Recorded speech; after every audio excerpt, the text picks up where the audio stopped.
생각보다 양호했던 경제지표가 나왔음에도 불구하고 다우지수는 하락세로 마감이 됐습니다. 경제지표는 괜찮았지만 경기 침체에 대한 우려감은 여전하다. 이러한 부담감이 아니었을까 생각이 좀 드는데요. 생각했던 것보다 경제지표가 좋게 나와서 이런 투자에 대한 방향들은 어떻게 잡아야 되나 또 이렇게 혼란스러워질 수도 있을 것 같습니다. 여기에 대한 이야기들 자세하게 전달해 드리도록 하겠습니다. 위탁 매매 미수금이 역대 최고치를 기록하고 있다고 합니다. 신용과는 좀 다른 성격을 가지고 있는 위탁 매매에 대한 미수금. 자, 지금 신용중자는 줄어들었는데 미수금은 증가했다. 그리고 여기에 대한 우려감으로 반대 매매가 주의보가 떨어졌다. 이런 얘기가 나왔는데요. 자, 도대체 어떻게 성격이 다른 것인지 또 최근에 미수가 이렇게 늘어나게 된 이유는 무엇인지 알아보도록 하겠습니다.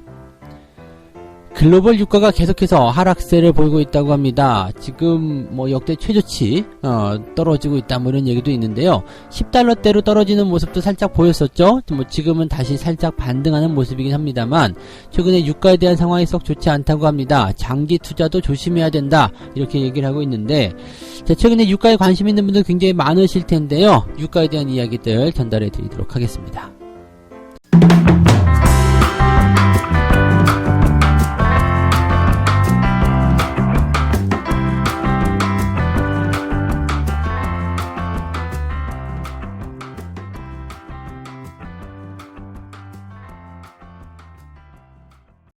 네, 반갑습니다. 오늘은 4월 1일, 수요일입니다. 자, 4월 달이 시작이 됐네요. 이번, 4월 달부터는 뭔가 좀 기대감이 좀 생길 수 있다라는 말씀을 계속 드리고 싶긴 한데요. 상황이 어떻게 풀어지느냐에 따라서, 이 시간적인 부분들을, 어떻게 전망해 드릴 것인가 이런 고민들이 좀 생기긴 합니다. 아이들 개학이 또 연기가 됐잖아요. 그래서 이미 부모님들은 또 멘붕이 온 상태이기도 하고요.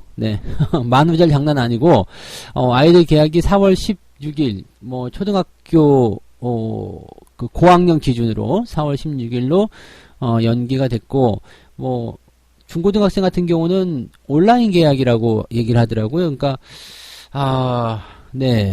부모님들 참 힘든 시기를 지나고 있습니다. 다 같이 좀 힘을 내자고요. 어제 술 드신 분들 굉장히 많으시던데, 그런 상태에서 또, 해외 증시도 하락세를 좀 보이니까, 야, 이건 장난이라고 해줘. 이렇게 말씀들 하시는 분들도 많이 봤습니다. 자, 미국 증시를 살펴보도록 하면은요, 미국 증시도 일단 그런 비슷한 모습이 좀 나왔어요. 주가가 좀, 하락 출발, 그 다음에 다시 상승 반전, 그 다음에 그것보다 더 많은, 낙폭을 보이면서 결국에는 400포인트 정도 하락을 했죠. 1.84%포인트 하락세를 보이면서 어떻게 보면 장중 최저치로 봐야 되겠죠. 아침에 하락 출발했었던 부분보다 오후에 장 막판에 빠진 것이 더 많았다라고 보셔야 되는 부분입니다. 자, 이렇게까지 하락이 됐어야 됐나 이런 생각이 좀 들기도 하고요. 이럴 필요가 뭐 있지? 라는 생각도 좀 해볼 수 있을 것 같습니다. 근데 지금 시장을 상승시키고 하락시키는 이유는요, 딱 그냥 한 가지예요. 경기가 좋았느냐 나빴느냐, 앞으로 좋아질 것이냐 나빠질 것이냐, 이런 정도로만 생각하시면 되는 내용이라서요. 실질적으로 지금 미국이라든지 또는 유럽 또는 중국 이런 쪽에서 나타나는 경제지표 또는 경기 부양책 이러한 부분들이 시장이 얼만큼 약발을 먹게 하고 있느냐, 그 다음에 투자자들은 여기에서 어느 정도 긍정적인 희망을 가지고 있느냐, 또 부담감을 가지고 있느냐, 증시가 단기에 어떻게 움직였느냐, 그런 것들이 이제 전체적인 시장 포인트라고 좀 보시면 되겠습니다. 자, 그래서 오늘 시장을 움직였었던 내용들을 좀 살펴보게 되면 경제지표가 일단 우선적으로 나오는 부분이에요. 괜찮다 이거죠. 지금 경제지표가 나쁘지 않게 나왔거든요. 중요하게 볼 수 있는 것이 이제 중국이 발표한 3월 제조업 구매관리자 지수 PMI 지표입니다. 이 지표는 50을 기준으로 하고 있거든요. 근데 저번 달에 35.7이 나왔었죠. 35.7이 나와서 이제 중국은 끝장이다. 사실 저도 이 PMI 지표에 대한 그 내용이 35까지 떨어지는 경우들은 사실 본 적이 없었던 것 같아요. 봤다고 하더라도 이 정도까지 떨어졌나라는 그런 기억이 일단은 잘 안 나요. 왜냐면은 보통은 경기가 좀 안 좋아진다라고 해도 40 이상에서 거의 대부분 되거든요. 그래서 40보다도 떨어지게 되면은 굉장한 경기 침체라고 얘기하는데 35.7이 나와서 사실 지난달에는 깜짝 놀랐었던 것 같아요. 실질적으로 이제 이 중국의 경기가 부담스러워졌었던 것은 먼저 시작했기 때문이죠. 먼저 시작했고 그런 부분들이 이제 지난 2월에 가장 많이 반영이 됐던 시기가 아니었나 생각됩니다. 그리고 그것이 어느 정도 극복되는 구간이 이제 3월 달의 지표가 아니었을까라고 생각이 되고 있습니다. 그래서 3월 달의 지표는 이제 52포인트로 크게 반등을 하면서 50을 다시 넘겨놨어요. 그러면은 경기가 다시 호전되고 있다라고 우리가 분석이 될 수 있는 내용이 되는 겁니다. 자, 여기에다가 미국의 또 가장 중요한 소비자 신뢰지수가 120을 기록하게 됩니다. 이거는 이제 100을 기준으로 하는 부분입니다. 그래서, 이제 지난달 같은 경우는 132 정도가 나와서, 소비 견조해. 끄떡없어. 라고 하면서 이제 미국 증시가 버틸 수 있었던 하나의 어떤 포인트가 됐었거든요. 근데, 3월달 같은 경우는 이제 110으로 떨어질 것이다. 이렇게, 좀 안 좋은 전망들을 하긴 했었습니다만은 이것이 이제 120이 나타나게 되면서 그래도 그나마 괜찮네, 살아있네, 이런 식의 평가가 좀 나왔었다는 이야기죠. 그래서 뭐 시장 생각했던 것보다는 다 나쁘지 않았다는 얘기죠. 중국의 지표도 미국의 지표도 모두 다 양호했다라고 되어 있는 부분이고요. 여기다가 하나를 더 보탠다라면 연준이 지금 정책적인 부분, 유동성 공급을 위한 추가적인 방안은 또 하나 제출을 하게 됩니다. 해외 중앙은행하고요, 미국 국채를 담보로 한 환매 조건부 채권, 이걸 레포라고 하는데요. 이 레포 거래를 시행하겠다는 방침을 밝혔다고 합니다. 유동성을 공급하겠다라고 보시면 되는 건데 이게 도대체 뭔 소리냐? 네, 기사를 보더라도 사실 이게 뭔 소리인지 잘 모르시는 분들이 있어요. 그러니까 조금 쉽게 풀이를 좀 해드릴게요. 이 환매 조건부 채권, 이 레포 거래라는 것은 대체적으로 이제 단기적인 그런 포지션이라고 보셔도 되긴 되는데, 조건이 지금 달려 있거든요. 연준이, 국채를 담보로 한 그런 레포 거래를 하겠다, 이런 이야기가 나온 건데, 쉽게 얘기하면, 외국의 중앙은행이, 나 달러가 좀 필요한데, 라고 얘기를 할 수가 있죠. 달러가 필요할 수 있잖아요. 스와핑을 해놨다고 하더라도, 그죠? 통화 스와핑을 해놨다고 하더라도, 지금 이 달러의 부분들을 다 썼어. 그 다음에 이 통화 스와프를 통해서 뭔가 이제 받아내는 그런 부분이 한도에 다다랐어요.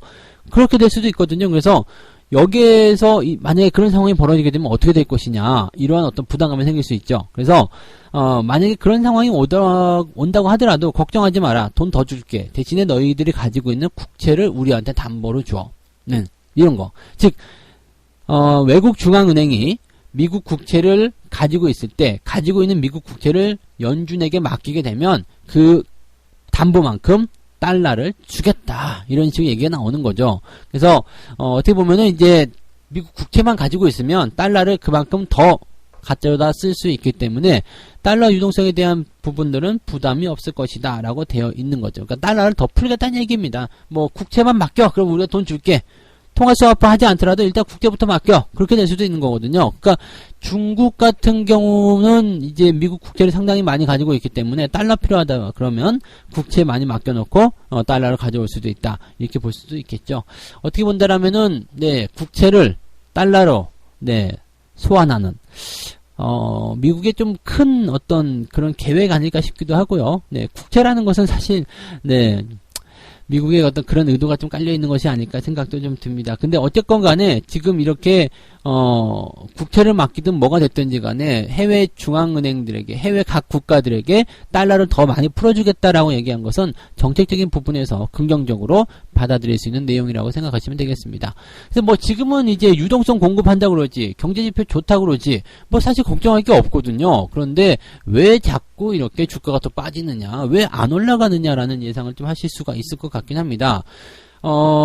주말 시점이 다가올수록 이제 걱정되는 게 하나가 있잖아요. 뭐냐면은 실업수당 청구 건수, 이게 지난주에 300만 명이 넘었는데 이번 주에는 400만 명이 넘을 것이다, 뭐 이런 얘기가 있단 말이에요. 그러니까 여기에 대한 어떤 부담감들을 좀 가지고 있지 않겠나 생각되고 있고요. 아직은 지켜보자라는 그런 느낌일 수도 있을 것 같아요. 그런데다가 지금 1분기 때의 주가 하락 폭이 상당히 컸어요. 지금 다우지수 같은 경우는 23%인가가 빠졌죠. 1분기 동안에만. 지금, 왜냐면은, 1, 2, 3월이 마감이 딱 되면서 1분기 동안에 얼마만큼 이 변동성이 있었나, 여기에 대한 어떤 분석이 나왔을 때, 다우지수는 23%, 그 다음에 S&P 500은 약 20% 정도 하락세를 보였단 말이에요. 그래서 2008년 금융위기 최악의 분기고요. 다우지수 같은 경우는 1987년, 네, 이 블랙 먼데이였죠. 요때 이후로 가장 큰 하락폭을 기록했다라고 얘기가 나오고 있습니다. 그러니까 어마어마한 부분이거든요. 그러니까 사실 이러한 어떤 충격들은 이제 2분기 때에도 고스란히 전해질 것이다. 2분기 때 실질적으로 이런 것들이 나타나게 될 것이다. 이렇게 공포심을 좀 자아낼 수 있는 상황이기도 합니다. 여기다 골드만삭스 같은 경우가 이제 3분기에는 빠른 반등이 나오겠지만 2분기에는 마이너스 34% 역성장할 것이다. 조금 더 올랐나 봐요. 마이너스 24%였는데 마이너스 34%로 더 나빠졌네요. 34%대, 30%대 이상 이야기한 쪽이 이제 모건 스탠리 쪽이 또 마이너스 30%대. 즉 2분기에 경기가 더 안 좋아질 것이라는 어떤 부담감들이 계속해서 투자자를 짓누르고 있는 부분이죠. 야, 3분기부터 좋아진다는데 그럼 그때부터 투자하는 건 어때? 라고 생각하시는 사람들이 있을 것이다 라고 볼 수가 있겠죠. 근데 여러분들이 꼭 생각하셔야 되는 것은요. 이제 좋아지고 있대, 이제 좋아질 것이래라고 생각하는 시점은 이미 주가가 올라간 상태예요.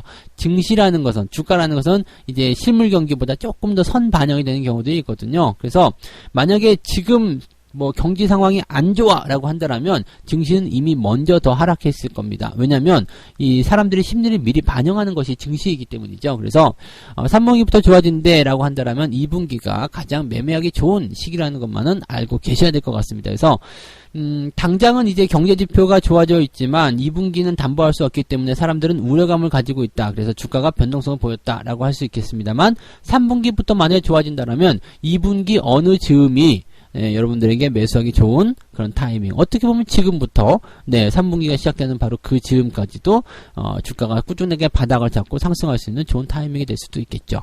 그런 식으로 시장을 분석하고 바라보시면 될 것 같습니다. 그래서 증시가 좀 내리긴 했습니다. 그래서 뭐 상승에 대한 탄력은 좀 둔화될 수도 있겠습니다만 뭐 단기적으로 많이 올랐기 때문에 계속 올라갈 수는 없는 거거든요. 또 살짝 들어오게 된다면 거기에 맞는 또 전략들을 새롭게 구축하시는 전략이 좋을 것 같고요. 일단 바닥에 대한 느낌들은 거의 확실히 다가들어오고 있죠. 그러니까 그런 내용들을 좀 봐주시면 될 것 같습니다. 자, 두 번째 이야기는요. 바로 이러한 느낌 때문에 일어나는 일 같아요. 위탁 매매의 미수금이 역대 최고치를 기록하고 있다. 최근에 주가가 계속 상승하니까 이거 봐라 하면서 계속적으로 집어넣고 있는 상황인데 개인 투자자들의 매수가 많이 들어온 것을 알고 계실 겁니다. 근데 신용거래는 많이 털렸어요. 실질적으로 이제 시장 변동성이 좀 커지다 보니까 뭐 지난주 같은 경우도 그랬죠. 이번 월요일 아침까지만 하더라도 주가가 올라갔다가 팍 떨어지는 부분들이 있었기 때문에 단기 상승을 노렸었던 그런 투자자들 입장에서는 이렇게 주가가 훅 하고 떨어지는 부분들이 철렁거리는 내용이 될 수밖에 없겠죠. 그래서 신용을 써서 들어갔던 분들도 단기적으로 변동성에 노출되다 보니까 주가의 어떤 그 상황에서 이렇게 반대 매매를 또 경험하게 되는 상황이 좀 일어났을 수도 있겠고요. 그래서 신용거래 같은 부분들이 지금 그러한 내용들 때문에 많이 줄었어요. 빚내서 투자하면 안 되겠다. 또는 빚내서 투자한 사람들을 강제적으로 이제 매도를 시켜가지고 돈을 뺏어가는 그런 일들이 일어났기 때문에 좀 부담스럽다라고 볼 수도 있겠는데 지금 신용거래는 일단 줄어들면서 조금 안정화되는 것 아니냐라고 볼 수 있었는데 이 미수금이 또 늘어나고 있다고 합니다. 미수금 같은 경우는요 신용하고는 조금 다른 부분이 있어요. 뭐냐면은 이제 그 신용 같은 경우는 장기적으로 돈을 빌릴 수 있는 상황이죠. 당연히 이제 증거금이 있기 때문에 그 밑으로 떨어지면 문제가 될 수 있겠습니다만 이 신용잔고 같은 경우는 이제 그냥 좀 규모가 있는 큰 돈을 가지고서 장기간에 걸쳐서 이렇게 투자를 하는 그런 상황이기 때문에 요거는 이제 대출과 같은 그런 느낌이라고 볼 수 있겠지만은 이 미수금 같은 경우는요 이 증권거래가 이제 3거래일이라는 그 특징을 가지고 있잖아요. 즉 오늘 매매를 하게 되면 이제 이틀 후 3일 후에 이제 돈이 들어온다 이렇게 보시면 되는 건데 그것을 이용한 거거든요. 즉 오늘 내가 매수를 하더라도 약간 지금 내가 만약에 500만원을 가지고 있어요. 그러면 미수를 쓸 수 있다 그러면은 한 800만원, 900만원 정도를 매수할 수 있다. 이렇게 또 그 부분들이 나타날 수 있거든요. 그러면은 내가 가진 돈보다 더 주식이 많이 사줬어요. 이렇게 얘기하시는 분들 굉장히 많은데 이게 미수가 들어갔기 때문에 그렇습니다. 미수는 그냥 단기간에 빌리는 돈이에요. 네. 빌리는 돈이고 이것이 만약에 더 많이 사줬을 때 주가가 상승하면 너무나 좋겠죠. 그런데 이게 주가가 하락해버리게 되면은요, 이 거래일 안에, 돈을 갚아야 되는 그 기간 안에, 이걸 무조건 갚아줘야 돼요. 그러니까 내가 만약에 500만원 밖에 없는데 900만원어치 샀어요. 근데, 주가가 하락을 하잖아요. 그러면은, 그만큼 손해를 봤을 거 아니에요. 900만원어치 샀으니까. 그러면, 만약에 평가금이 700만원이 됐어요. 그러면, 내가 200만원을 다시 갚아줘야 되는 상황이 된단 말이에요. 아니면은 이제, 500만원이 됐고, 지금 500만원이 원래 내 돈, 그 다음에 900만원을 매수했다. 그러면 400만원의 차이가 있기 때문에 내 증거금을 제외한 나머지 갚아줘야 된다는 이야기죠. 그래서, 까인 것만큼 나에게는 이제 200만원이라는 손해가 일단 될 수밖에 없다는 그런 얘기가 되는 거죠. 그러니까 미수는 뭐 여러분들이 쓰지 않으시면 좋긴 좋은데, 요즘 같은 장에서는 좀 짜릿한 유혹이 나오죠. 단기적으로 주가가 팡 튀다 보니까 그래 이틀만 상승하면 내가 원래 500만원 밖에 안 되지만 1000만원을 매수해가지고 원래 10% 수익인데 20% 수익을 볼 수 있다. 뭐 이런 식의 얘기들을 또 생각할 수 있거든요. 요즘에는 뭐 이 등락폭이 30% 정도 되니까 상한가 한두 방만 만들면은 원금 2배 더블 금방 나온다. 뭐 이런 식으로 투자하시는 분들이 굉장히 많죠. 그러다 보니까 이제 미수를 통해서 진입을 하게 되는데 이게 가장 큰 문제점이 뭐가 되냐면요. 미수를 썼을 때 주가가 하락하게 된다면 이것은 그냥 바로 그 다음에 반대 매매가 바로 들어갑니다. 돈 자체가 이렇게 들어와 있지 않으면요. 그래서 이게 신용보다도 더 무서운 거라고 좀 보셔야 될 것 같아요. 신용보다도. 물론 신용도 증거금에 대한 부분들 때문에 이제 추가적으로 떨어지는 내용은 똑같겠습니다만 그래서 여유가 조금 있거든요. 신용 같은 경우는요. 그런데 미수 같은 경우는요. 주식 결제 대금에 대한 부분이에요. 그러니까 이 3일 동안 이루어지는 짧은 외상이라고 봐야 되는데 이게 네, 3일 동안에 짧게 나타나는 그 변동성을 사실 견디기 어려운 부분도 굉장히 많아요. 그렇기 때문에 주의가 굉장히 많이 필요하다라고 말씀을 드려야 될 것 같죠. 미수는 처음부터 계좌를 개설할 때 미수 안 쓰겠습니다 얘기하면은 미수 동결로 만들어줍니다. 이 부분이 예전에 문제가 좀 많이 돼가지고요. 저도 증권사에 있을 때 계좌 개설에 대한 이야기가 올 때는 미수 동결 계좌에서 미수를 절대 못 쓰게 만드는 그런 조치를 취하고서 계좌를 개설시키는 그런 일들을 했었거든요. 근데 미수가 또 이제 그냥 아무 말 없으면 증권사는 돈이 되기 때문에요. 외상 빚 내는 건 항상 돈이 되잖아요. 그렇기 때문에 이런 것들은 그냥 은근슬쩍 하게끔 만들어줘. 그럼 잘 모르시는 분들은 야 내가 가지고 있는 돈보다 더 많이 살 수 있다. 와 공짜다 라고 생각하시는데 그거 다 빚내 사는 거예요. 만약에 주가가 떨어지게 되면 레버리지 효과가 발생하게 되면서 더 큰 손실이 발생할 수 있다는 거. 나중에 몰랐다고 해도 전혀 이건 돌려받을 수 없는 그런 내용이 되는 겁니다. 그래서 절대적으로 미수는 주의를 좀 하셔야 될 것 같다 생각되고요. 뭐 한 가지 더 말씀을 좀 들어보면은요. 그 검진 키트 관련한 최근에 종목들이 있잖아요. 여기에 신용융자 잔고가 조금씩 늘어났다고 합니다. 그래서 최고치를 기록하고 있다고 하는데 역시 단기적으로 급등한 종목, 테마가 쏠리는 종목들에는 이렇게 미수라든지 융자 잔고가 여전히 몰리고 있는 모습은 나타나고 있다. 그래서 늘 언제나 그랬듯이 그렇게 단기 급등한 종목들은 변동성이 커지는 상태에서는 굉장히 큰 충격이 나타날 수 있다는 것은 우리가 꼭 명심을 하셔야 되겠다고 말씀을 드려야 될 것 같습니다. 어찌됐건 간에 빚내서 투자하지 말자는 이야기입니다. 신용이 됐건 미수가 됐건 내가 가지고 있는 돈보다 더 많은 투자금이 어디서 들어오게 된다. 그러면은 그것은 이제 빚이잖아요. 그런 것들은 하지 말고 여유자금으로 해야지만이 변동성 장세에서 좀 살아남을 수 있습니다. 지금이 기회는 맞지만 이 빚을 내서 투자할 만큼 그렇게 녹록한 그런 투자 환경은 아니라고 받아들이시면 되겠습니다. 자, 유가에 대한 부분들 잠깐 말씀드릴게요. 유가도 사실 관심들 굉장히 많으실 거예요. 그 WTI 그 가격이 국제 유가 가격이 지금 뭐 30일 날이었죠. 19.9달러인가요? 그래가지고 10달러대로 일단 떨어졌다. 뭐 이런 얘기가 좀 나왔었습니다. 그래서 이게 장중에 나왔었던 이야기인데 일단은 뭐 마감 시점은 20.09달러로 마감이 됐었고요. 어제 같은 경우도 이제 살짝 반등을 좀 했어요. 그래서 뭐 한 2% 정도 반등했나요? 그래서 뭐 20.2달러인가로 일단 마무리됐습니다. 근데 이 변동성이라는 것은 이제 추가적으로 더 하락할 수 있는 부분이 있기 때문에 아직 이제 유가에 대한 부분들이 안정적이라고 볼 수는 없겠죠. 왜냐면 이제 유가에 대해서 부정적으로 나올 수 있는 내용들이 있습니다.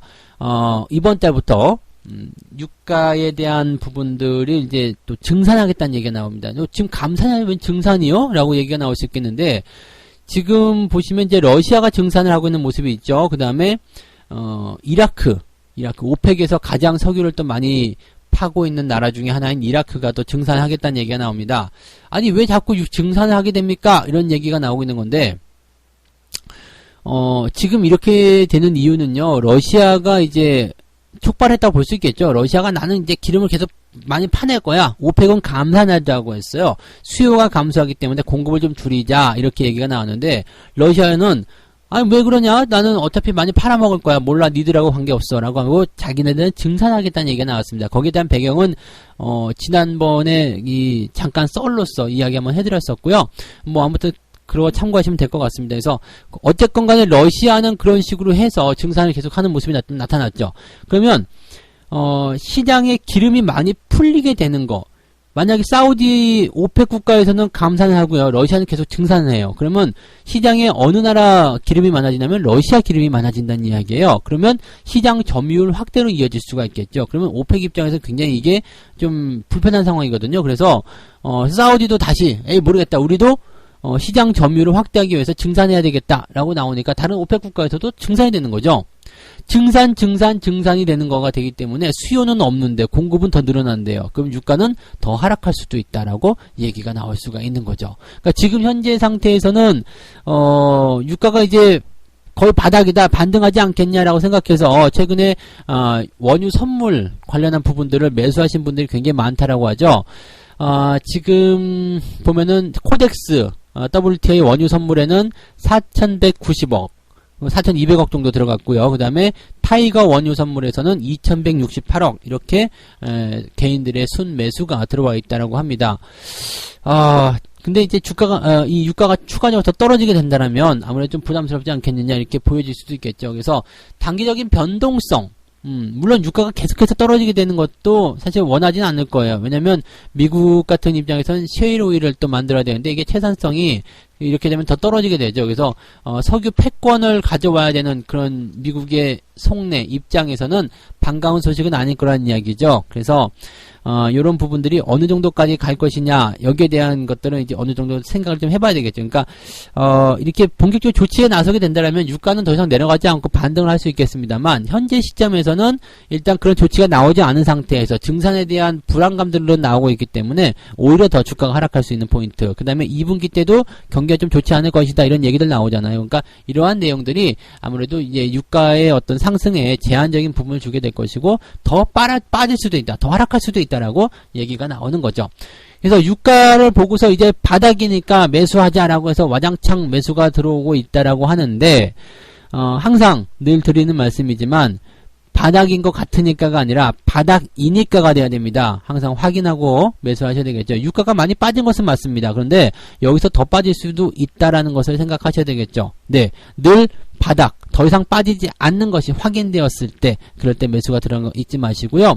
현재 단기적으로 변동성이 나올 때 매수가 들어간 상태에서 뭐 바닥 근처에서 매수가 들어가서도 변동성이 나오면 이 손실률이 감당하지 못해서 이 매도가 일어나는 경우들이 많이 있단 말이에요. 그러면 손해가 이만저만이 아니죠. 바닥 근처에 잘 샀는데도 불구하고 손해를 보게 되면 굉장히 열받을 거예요. 그러니까 그런 내용들 참고해서 꼭 대응을 해주셨으면 좋겠습니다.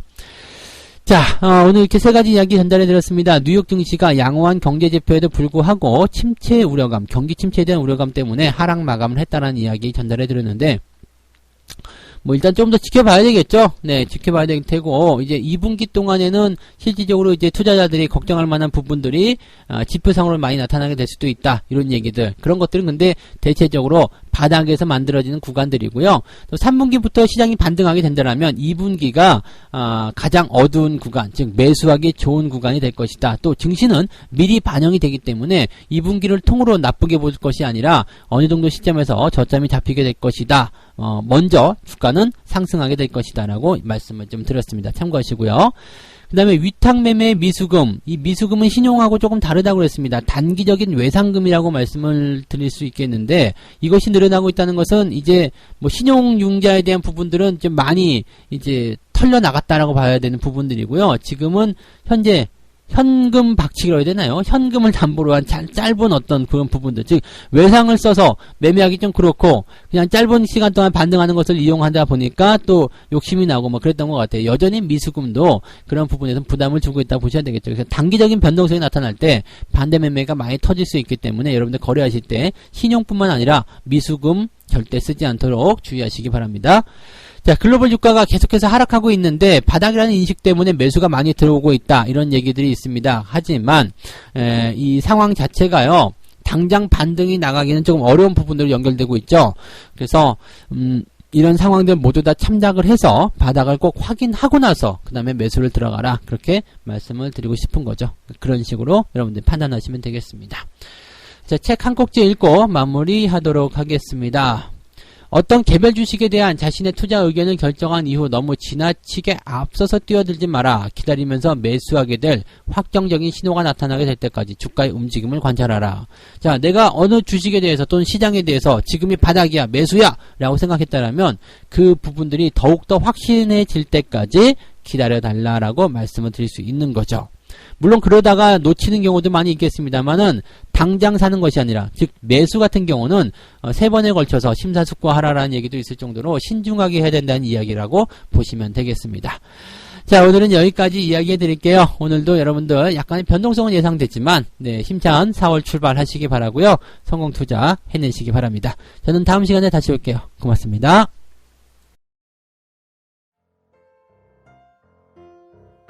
본 방송에서 제공되는 모든 정보는 투자 판단의 참고 자료이며 투자의 최종 책임은 본 방송을 이용하는 본인에게 있습니다.